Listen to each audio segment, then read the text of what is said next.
Par exemple, l'Atlas de la création, nos frères les mettent dans les mosquées. Et dans les mosquées, ensuite, les communistes du PKK imaginent qu'un personne membre du PKK communiste entre. Il a ouvert la couverture, il a regardé. Et il a regardé 3-4 pages. Comment est-ce qu'il pourrait devenir communiste? Désormais, il ne pourra plus y croire. Même s'il ne veut, il ne pourra plus croire aux communistes car il a vu de ses propres yeux. Et même s'il voudra faire des efforts, il n'aura pas la force. Son cerveau n'acceptera pas. Son cerveau se révoltera. Pour cette raison, il faut d'abord mettre la main sur leur cerveau. Et Allah dit donc, cela dispersera le cerveau. On enverra la vérité sur le faux et cela dispersera, mettra en mille morceaux le cerveau. Et pour cette raison, il faut d'abord donc mettre la main sur les cerveaux. Comment est-ce que tu feras? Tu mets l'atlas de la création. La personne a regardé 3-5 pages, il a vu les photos, il a vu que cela n'a pas changé. Et maintenant, il peut gigoter autant qu'il veut, il peut gigoter.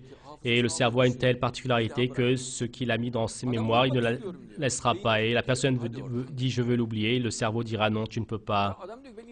La personne dit, moi, je ne veux pas croire, mais donc, le cerveau dira, donc, laisse tomber cela.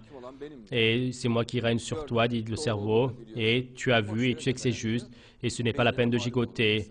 Et la personne sera vaincue par son cerveau et du fait d'être communiste et de la pensée islamique. Donc, il sera partisan du cerveau. Il sera ami avec son cerveau.